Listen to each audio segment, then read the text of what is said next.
Kekerasan. Kekerasan merupakan suatu hal yang sering terjadi di sekitar kita.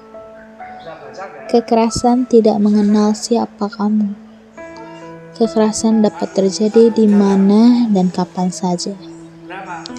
Kekerasan dapat dialami oleh semua orang, mulai dari anak kecil, remaja, hingga dewasa. Kekerasan tidak bisa dianggap wajar. Kekerasan harus segera dihentikan bagaimanapun juga, agar tidak ada hal-hal yang tidak diinginkan terjadi ke depannya. Sebelumnya, perkenalkan kami dari kelompok 6 yang beranggotakan Siti Najibah, Silvi Damayanti, Saskia Diana Rafati Rizky, dan Ulfa Trinurjana. Materi yang akan kami presentasikan adalah mengenai kajian klien tentang kekerasan. Baik, materi pertama yang akan kami bahas pada kesempatan kali ini adalah mengenai pengertian atau definisi anak korban kekerasan. Yang pertama yang harus kita pahami adalah mengenai pengertian anak-anak. Pada dasarnya, banyak sekali definisi atau pengertian anak-anak, mulai dari menurut undang-undang, menurut pengertian secara nasional, secara internasional, dan sebagainya. Akan tetapi, yang akan kita bahas pada kali ini adalah menurut undang-undang dan secara nasional. Menurut Undang-Undang Nomor 23 Tahun 2002 tentang Perlindungan Anak menyampaikan bahwa anak-anak adalah seseorang yang belum berusia 18 tahun, termasuk anak yang masih di dalam kandungan. Selanjutnya, definisi anak secara nasional ini didasarkan pada batasan usia menurut hukum pidana, hukum perdata, hukum adat, dan hukum Islam. Selanjutnya yang harus kita pahami adalah mengenai definisi kekerasan. Kekerasan merupakan sebuah tindakan yang mampu memberikan dampak bagi objek lain yang dikenai tindakan tersebut. Selanjutnya, menurut WHO, kekerasan adalah penggunaan kekuatan fisik dan kekuasaan, ancaman atau tindakan terhadap diri sendiri, perorangan atau kelompok atau masyarakat yang memungkinkan mengakibatkan memar atau trauma, kematian, kerugian psikologis, kelainan perkembangan atau perampasan hak. Sedangkan menurut Undang-Undang Nomor 1 Tahun 2002, kekerasan adalah setiap perbuatan penyalahgunaan kekuatan fisik dengan atau tanpa menggunakan sarana secara melawan hukum dan menimbulkan bahaya bagi badan, nyawa, dan kemerdekaan orang, termasuk menjadikan seseorang pingsan atau tidak berdaya. Berdasarkan beberapa pengertian tersebut, maka dapat disimpulkan bahwa anak-anak adalah seorang individu yang masih masuk dalam rentang usia dalam kandungan sampai usia 20 tahun atau yang belum menikah. Materi selanjutnya adalah mengenai jenis-jenis kekerasan pada anak. Menurut Terry E. Lawson dalam Hurerah tahun 2007 menjelaskan bahwa psikiater internasional merumuskan definisi tentang child abuse. Terry menyebutkan ada 4 macam abuse, yaitu emotional abuse, verbal abuse, physical abuse, dan sexual abuse.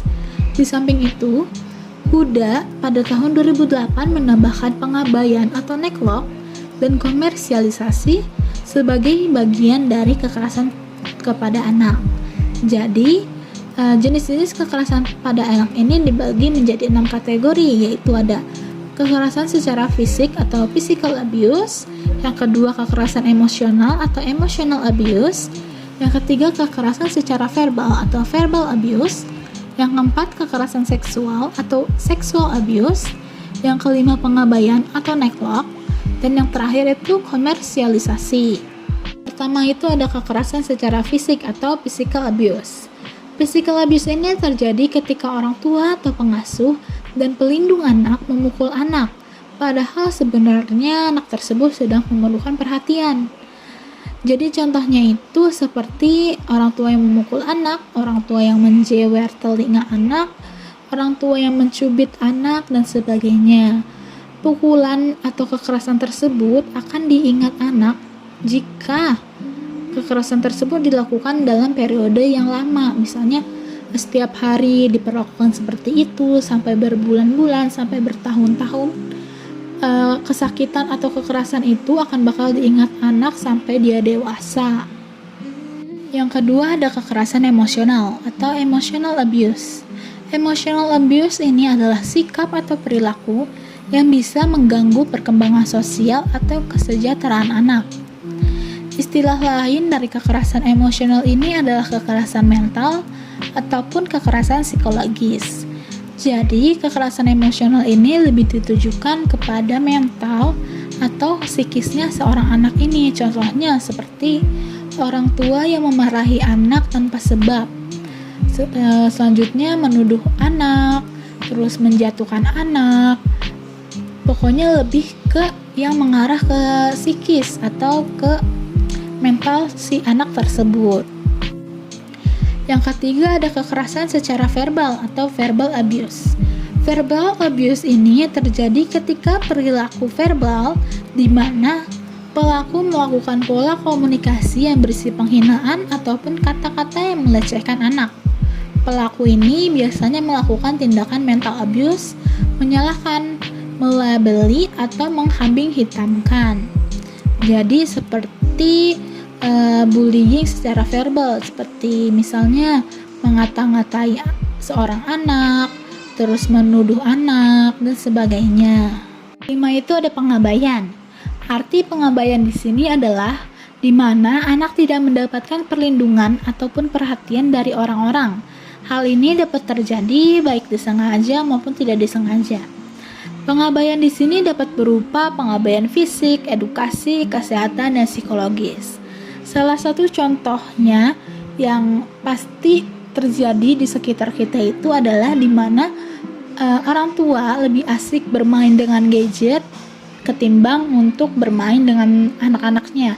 Jadi anaknya itu seperti diabaikan untuk bermain sendiri. Jadi seperti itu.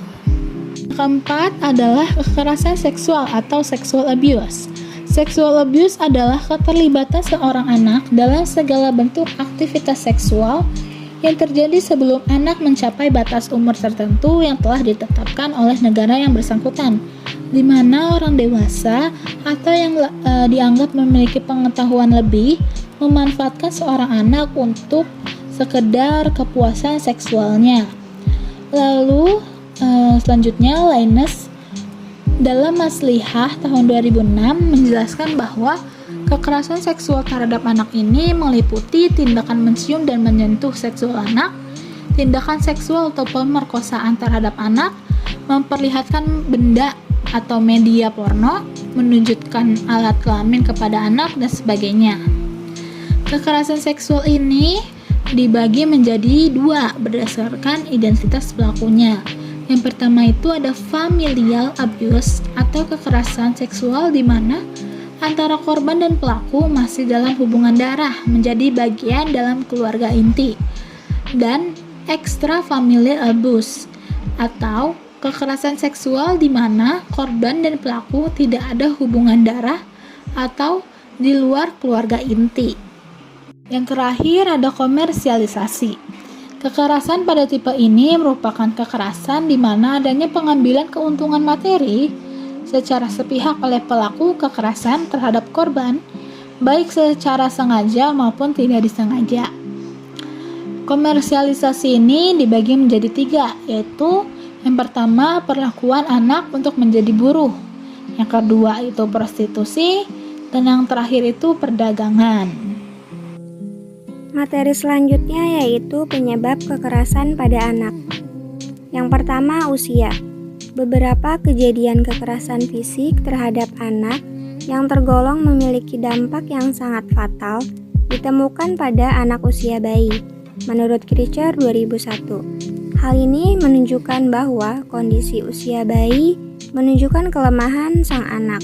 Ketidakberdayaan anak saat usia muda menjadi faktor peningkatan korban kekerasan pada anak. Yang kedua, jenis kelamin. Di sebagian negara, anak perempuan memiliki resiko lebih tinggi daripada anak laki-laki untuk dibunuh pada usia bayi, mengalami pelecehan seksual, pengabaian pendidikan dan gizi, dan korban prostitusi secara paksa. Temuan sebuah studi internasional menunjukkan bahwa tingkat pelecehan seksual pada anak perempuan lebih tinggi 1,5% sampai 3% daripada anak laki-laki. 3. Karakteristik spesial. Karakteristik spesial merupakan karakter yang tidak dimiliki oleh anak lain pada umumnya. Karakteristik tersebut biasanya dimiliki oleh bayi prematur, anak kembar, dan anak cacat yang terbukti dapat meningkatkan resiko untuk melakukan kekerasan fisik dan penelantaran. Hal tersebut dikarenakan keyakinan bahwa anak prematur, berat badan yang rendah, berpenyakit atau cacat, maupun mental dianggap mengganggu dan mampu mempersulit kehidupan orang lain, sehingga mereka menjadi rentan terhadap perilaku kekerasan. Yang keempat, struktur keluarga dan kondisi ekonomi. Secara fisik, orang tua tunggal, usia muda, miskin dan menganggur, serta pendidikan yang rendah lebih mungkin melakukan tindakan kekerasan terhadap anaknya. Yang kelima, ukuran keluarga dan komposisi. Ukuran keluarga juga meningkatkan resiko kekerasan terhadap anak. Sebuah studi di Chile menemukan bahwa keluarga dengan komposisi anak lebih dari 4 memungkinkan untuk meningkatkan resiko kekerasan terhadap anak daripada orang tua dengan anak yang lebih sedikit. Yang keenam, karakteristik kepribadian dan perilaku. Sejumlah karakteristik kepribadian dan perilaku dikaitkan dalam berbagai penelitian mengenai kekerasan dan penelantaran terhadap anak. Orang tua yang memiliki harga diri rendah, kurangnya kontrol impulsif, memiliki masalah mental dan perilaku antisosial, cenderung menyalahgunakan anak-anak mereka secara fisik. Banyak sekali akibat yang ditimbulkan dari masalah pengasuhan terhadap anak yang tidak sehat oleh orang tua, seperti hubungan sosial anak yang terganggu, ketidakmampuan untuk mengelola stres, kesulitan untuk dapat mencapai sistem dukungan sosial. Yang ketujuh, ada riwayat kekerasan. Orang tua yang pernah mengalami tindakan kekerasan semasa anak-anaknya cenderung melakukan tindakan tersebut kepada anak-anak mereka, menurut Hunter 1978. Beberapa penelitian juga telah menyarankan bahwa terhadap faktor lain yang mendukung orang tua pernah mendapatkan tindakan kekerasan semasa anak-anak untuk melakukan kembali kepada anak-anak mereka adalah usia orang tua yang masih muda, stres isolasi, kondisi rumah yang padat atau penuh, penggunaan zat terlarang, dan kemiskinan. 8. Kekerasan dalam rumah tangga. Dalam penelitian terbaru menunjukkan bahwa terjadinya kekerasan dalam rumah tangga di dalam rumah 2 kali lebih beresiko dalam menimbulkan tindakan pelecehan terhadap anak, menurut Hunter 2000. Data dari para korban pelecehan anak, 40% atau lebih juga melaporkan terhadap kekerasan dalam rumah tangga. Yang ke-9, karakteristik lain.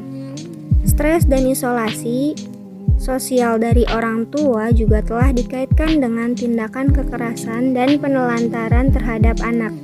Hal ini dibuktikan dengan kondisi stres orang tua karena perubahan kerja, kehilangan pendapatan, masalah kesehatan maupun aspek lain di lingkungan keluarga dapat meningkatkan konflik di dalam rumah.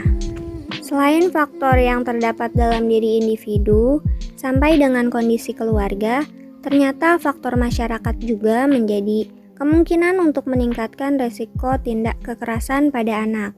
Faktor tersebut diantaranya kemiskinan. Dalam penelitian menunjukkan bahwa tingkat kemiskinan yang tinggi mempengaruhi anak-anak melalui dampak perilaku dari orang tua dan ketersediaan sumber daya masyarakat. Masyarakat dengan karakteristik seperti ini cenderung memiliki infrastruktur fisik dan sosial yang lebih buruk dibandingkan dengan masyarakat yang memiliki sumber daya yang cukup. Yang kedua, modal sosial. Modal sosial merupakan tingkat kohesi dan solidaritas yang ada di dalam masyarakat. Anak-anak yang tinggal di daerah yang memiliki modal sosial rendah berisiko lebih besar terjadinya pelecehan terhadap anak karena memiliki banyak masalah perilaku dan psikologis. Menurut Ruyan 1998. Kemudian ada faktor sosial. Faktor sosial yaitu diantaranya pengaruh ekonomi dan nilai, ketidaksetaraan pendapat, norma-norma budaya, sifat dan tingkat perawatan, dukungan dan sistem kesejahteraan, sifat dan tingkat perlindungan sosial, dan masalah sosial, serta peperangan. Selain faktor di atas, masih banyak faktor budaya dan sosial yang lebih luas yang dapat mempengaruhi kemampuan orang tua untuk merawat anak-anaknya dan membutuhkan penelitian lebih lanjut serta perhatian khusus dari berbagai pihak yang terkait. Selanjutnya ada masalah yang umum dialami oleh anak korban kekerasan.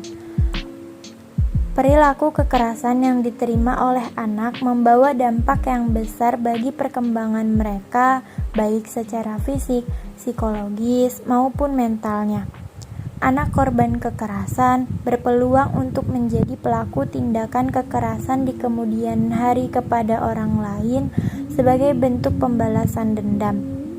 Efek-efek emosi yang muncul pada pelaku saat dewasa biasanya rasa bersalah dan malu. Namun, pada korban jauh lebih merusak seperti rasa percaya diri yang rendah, depresi, takut, tidak percaya siapapun, kemarahan dan kebencian, bahkan dendam, rasa tak berdaya, dan sikap negatif terhadap hubungan antar pribadi dengan lawan jenis.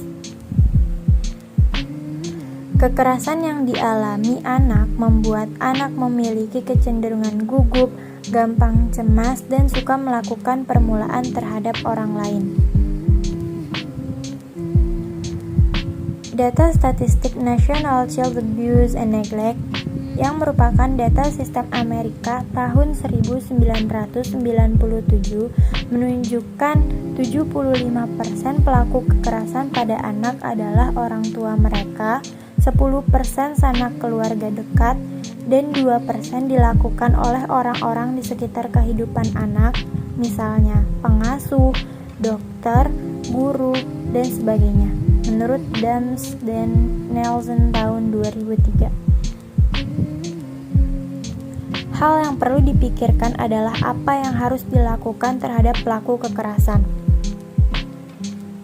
Dari berbagai pemberitaan yang muncul di media massa, tidak diketahui apakah para pelaku adalah orang-orang yang mengalami gangguan emosional serius atau pernah menjadi korban kekerasan pada waktu mereka masih kanak-kanak. Mengatasi kekerasan terhadap anak yang cukup endemik dan pasti tidak cukup dengan menghukum para pelakunya saja. Advokasi dan pendidikan masyarakat yang intensif sangat dibutuhkan. Demikian juga penanganan sosial psikologis terhadap pelaku.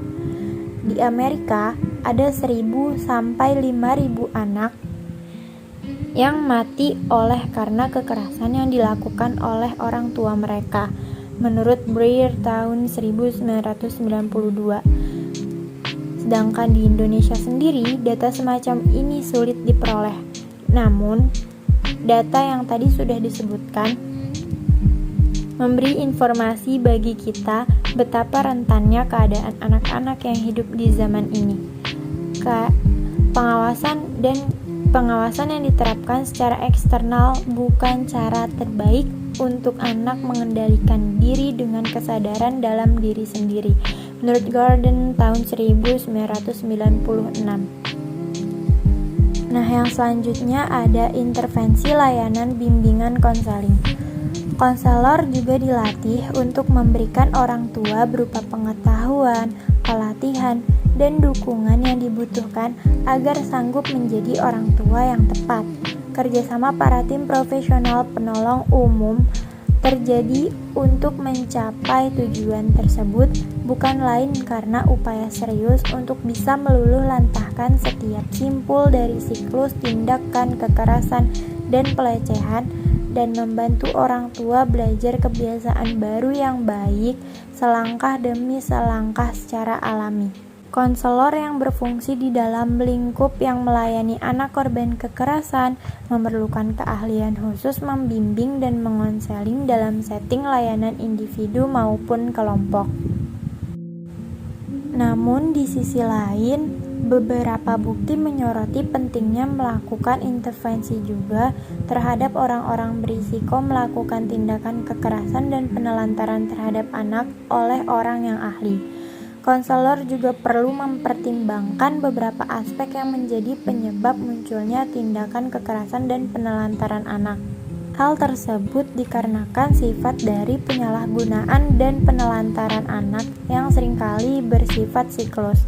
Dengan demikian, keberhasilan untuk memotong siklus tersebut akan mencegah semakin banyaknya anak yang menjadi korban kekerasan. Nah, dengan merujuk pada Permendikbud nomor 18A tahun 2013 tentang implementasi kurikulum lampiran 4 bagian 8 yang membahas tentang arah pelayanan bimbingan dan konseling, maka anak korban kekerasan dan penelantaran hendaknya mendapatkan titik fokus layanan yang mengarah kepada pelayanan dasar dan pelayanan terapeutik. Pelayanan dasar yaitu pelayanan yang mengarah pada pemenuhan kebutuhan konseli atau anak korban kekerasan yang paling elementer, yaitu kebutuhan makan dan minum, udara segar, dan kesehatan, serta kebutuhan sosial emosional. Sedangkan pelayanan terapeutik yaitu pelayanan untuk mengatasi permasalahan yang diakibatkan oleh gangguan terhadap pelayanan dasar, pengembangan, serta peminatan. Bagi anak korban kekerasan dan penelantaran sangat rentan terhadap berbagai masalah mental dan psikologis yang dialaminya. Setelah kedua arah pelayanan tersebut diterima oleh anak, konselor selanjutnya mengembangkan arah pelayanannya pada aspek pengembangan, dan arah pelayanan diperluas dengan sasaran di luar diri konselor seperti keluarga dan masyarakat. Berikut ini diberikan catatan dengan mempertimbangkan arahan tersebut atas hal-hal yang terkait dengan materi layanan bimbingan konseling untuk masing-masing jenis layanan dan kegiatan pendukung. Berikut ini merupakan layanan bimbingan dan konseling dan kegiatan pendukung yang dapat diberikan kepada klien dengan permasalahan kekerasan. Yang pertama ada layanan orientasi.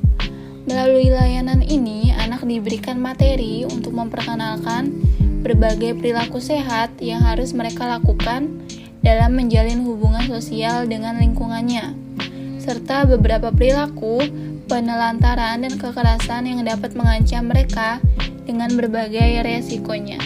Yang kedua ada layanan informasi. Materi yang dapat diberikan melalui layanan ini pada anak dan orang tua terkait berbagai norma dan nilai di masyarakat yang berkaitan dengan perilaku yang baik dan tidak baik. Selanjutnya, informasi yang diberikan oleh konselor dapat berupa pengetahuan mengenai faktor penyebab orang melakukan kekerasan pada anak, serta dampak yang diterima oleh sang anak. Melalui layanan ini, orang tua juga mampu diberikan wawasan mengenai beberapa lembaga perlindungan yang bisa menangani permasalahan anak. Yang ketiga ada penempatan dan penyaluran. Layanan penempatan dan penyaluran menjadi sangat penting saat anak memiliki potensi yang lebih aktif di ranah behavior. Melalui layanan ini, anak dengan potensi behavior yang kuat akan diarahkan kepada berbagai kegiatan yang mampu menjadi wadah baginya untuk menyalurkan. Kegiatan ini seperti les pencaksilat dan olahraga.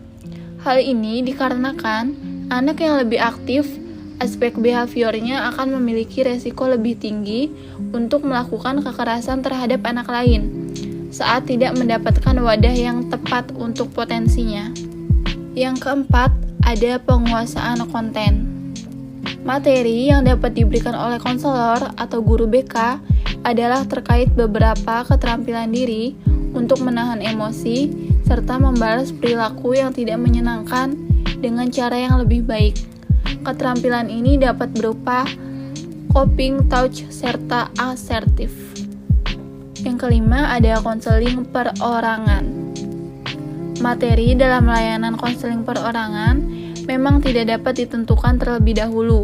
Akan tetapi, anak dengan beberapa perilaku yang dianggap perlu mendapatkan pendekatan secara pribadi dapat dilakukan dengan konseling perorangan. Melalui layanan ini, konselor mencoba memahami tentang hal-hal yang terjadi pada sang anak. Yang keenam, yaitu bimbingan kelompok. Materi dalam layanan ini diwadahi dengan berbagai topik yang terkait dengan perilaku kekerasan dan penelantaran yang dapat diterima oleh anak. Melalui diskusi terfokus, konselor atau guru BK mengarahkan para anggota kelompok untuk mendiskusikan topik dalam sesi pertemuan tersebut.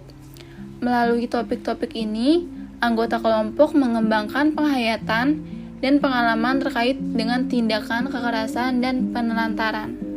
Yang ketujuh ada konseling kelompok. Layanan konseling kelompok dapat digunakan oleh konselor dalam menangani anak korban kekerasan yang sudah siap untuk menyampaikan permasalahan yang dialami bersama anggota kelompok lain.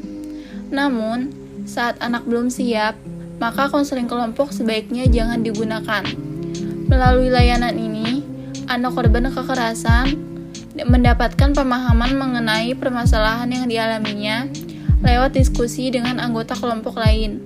Dengan cara bermain, anak korban kekerasan kemungkinan akan mendapat tempat sosial yang nyaman di sini dengan arahan yang diberikan oleh konselor. Yang ke-8 ada layanan konsultasi. Layanan konsultasi yang dapat dilakukan oleh konselor dengan berbagai pihak lain yang berkaitan dengan anak korban kekerasan seperti yang ditekankan sebelumnya, bahwa significant person adalah orang-orang di sekitar anak yang memiliki peran tidak kalah penting, difasilitasi oleh konselor untuk menyampaikan dan membahas berbagai permasalahan terkait dengan anak. Yang ke-9 ada layanan mediasi. Anak yang mendapat perlakuan kekerasan ataupun penelantaran akibat dari perselisihan dalam masalah sosial dapat dimediasi oleh konselor. Dengan layanan ini, seluruh kegiatan dan materi pembahasan diorientasikan pada pengalaman dan pemahaman mengenai resiko penelantaran dan kekerasan pada anak. Yang ke-10 ada layanan advokasi. Secara khusus, layanan ini menekankan pada upaya pembelaan terhadap hak-hak pribadi yang dimiliki oleh sang anak yang kurang mendapat perhatian oleh pihak-pihak lain dan atau mendapatkan perlakuan yang salah. Pembahasan yang dilakukan dalam layanan ini terkait dengan masalah kekerasan dan penelantaran anak diorientasikan pada pemahaman dan pengalaman mengenai berbagai resiko yang mungkin timbul. Yang ke-11 ada aplikasi instrumentasi.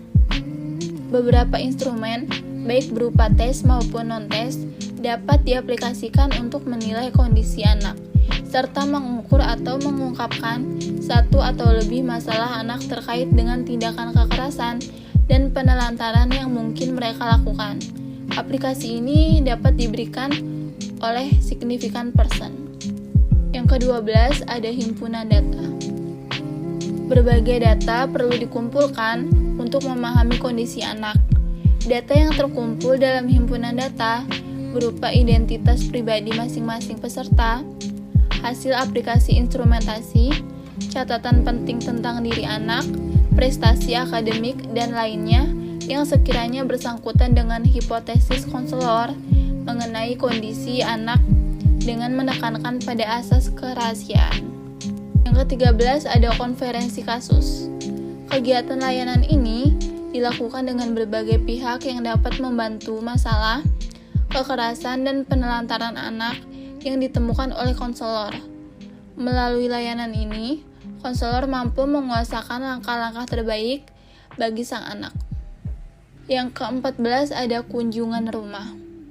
Kunjungan rumah dilakukan oleh konselor untuk mengetahui kondisi anak saat di luar lingkungan sekolah. Melalui layanan ini, konselor dapat melihat secara langsung kondisi pribadi anak saat berada di rumah, serta melakukan diskusi langsung dengan orang tua dan saudara kandung korban. Yang ke-15 ada tampilan kepustakaan. Kegiatan ini dilakukan oleh konselor sebagai bentuk fasilitas pengembangan bagi anak, melalui berbagai referensi, buku-buku anak yang mudah dipahami. Konselor mampu memberikan pendidikan pada anak mengenai perilaku kekerasan yang dapat mereka terima. Yang terakhir yaitu ke-16 ada alih tangan kasus. Berbagai dampak fatal yang mungkin dialami oleh anak yang mendapat perilaku kekerasan akut memungkinkan untuk dilakukan tindakan alih tangan kasus kepada berbagai pihak yang lebih berwenang, seperti psikolog, psikiater, dan dokter. Anak dengan masalah yang di luar lingkup kerja konselor sebagai akibat dari perilaku kekerasan yang diterimanya mengharuskan konselor untuk melakukan alih tangan kasus dengan seizin berbagai pihak terkait. Sekian presentasi dari kelompok kami, kurang lebihnya mohon maaf. Wassalamualaikum warahmatullahi wabarakatuh.